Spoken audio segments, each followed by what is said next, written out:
With all the clients and the experience that you have with them, what would you say one of the first things that clicks in one's mind and helps them start this unlocking process? It's a good question.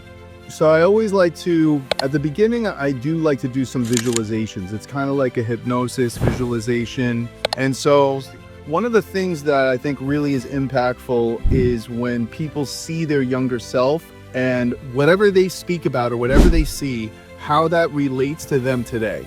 And the fact that they can always get that breakthrough moment of whatever's going on then, there's something about it that's happening now.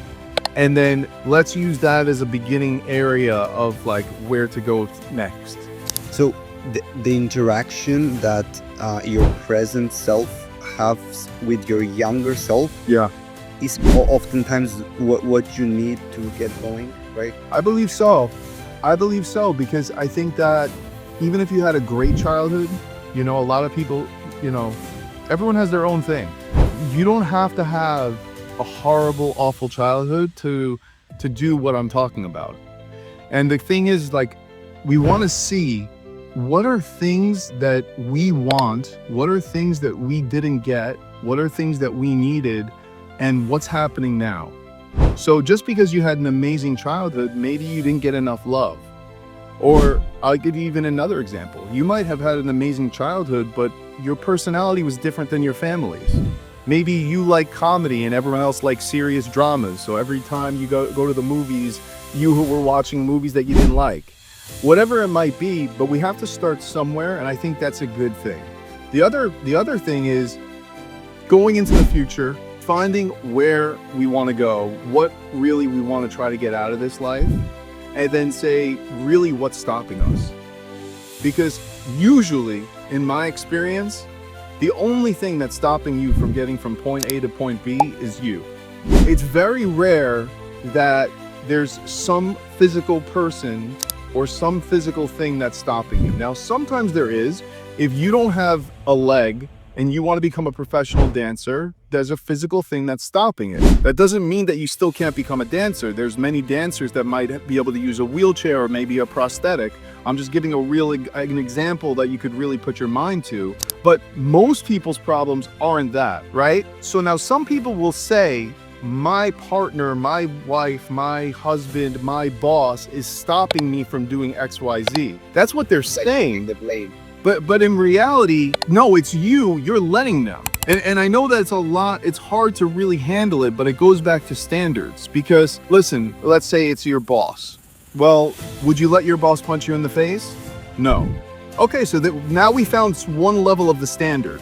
So he's not going there, but he is making you stay late, or he is putting a lot of work. So when can you say no? And I know we're making up examples right now, but the point is that your standard has to dictate that. And once we figure out where that standard is, we can kind of work with it. Because a lot of this is frame control. Yeah, and once you set your standard, others will respect it. Yes, exactly. Because you will respect your standard. Right? Yeah, and some people will react negatively because they're used to getting a certain way from you.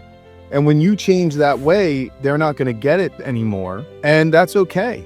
But listen, like perfect example in this like job situation, and obviously every situation is different, but in this job situation with a crazy boss or something, listen, maybe the answer is you have to leave, right? Once again, doubt and faith. If you knew for a fact that you left and you would have an amazing life and make money and open up your own business or start your own thing, would you do it? Yes. So the thing that's stopping you is doubt, because if you knew, then you would do it. And that's also life is a mirror, because why is there this character in my life that's being so negative? Why am I allowing that? And we're allowing that because of the doubt of what we could achieve, right? And because we're like so fear of the doubt, that we just allow ourselves to a lower standard than what we deserve. Exactly. And I think, a good thing for people to do is really in any area of their life, whether it's they're trying to date or they're trying to get a new job or they're trying to start a business, whatever area of life, like start writing a non-negotiable list. A non-negotiable list meaning these are the things that are always going to be yes, and these are the things that are always going to be no. And what ends up happening is you start really training your mind to stop negotiating each thing And you're just going to have a set of things that are yes and a set of things that are no. So I'll give you an example. If there's a man and let's say he's 35 to 40 years old and he wants to date, he wants to get married. So the first thing I would do is let's write a list of all the things you don't want from a woman. That no matter what, you don't want. I don't care if it's silly. I don't care if it's important. Whatever it is, let's write it on the list. On the other side, I want you to write all the things that you must have from a woman. And this is true for women and men, doesn't matter. Same thing, we're human. Write all the things that you must have. Now that we have this list, let's analyze this list. Let's see if it's realistic, right? Like if you have on the list that he must be a billionaire and he must have a private island, like, okay, well, why is that on there, right? Why is that's a weird non-negotiable. So that's different than, let's just say, being financially stable. So we could look at it and see, because sometimes that will reveal limiting beliefs, that will reveal certain things about you. But now once we go through that list and we have a list that we like, what's nice is now when you meet someone, there's no like, I'm not sure, maybe it's a red flag, maybe it's not. No, it's on the list. It's yes or no. If they pass the test, they get to the next level. They go to date number 2. And then you can figure out. But when you're really snipered in like that, when you're really lasered in like that, you're not going to let all the BS bother you. Same thing with the job, same thing with anything.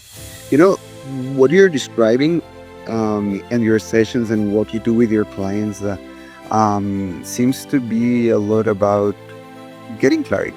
Yeah. Getting clarity of where we want to be, getting clarity of what's stopping us from reaching the stage we want to be. And oftentimes this clarity is underrated, because at the end of the day, it's like we are acting with things that we're not really sure where we're going, and we're just passing our days and days and days and Yeah. a bit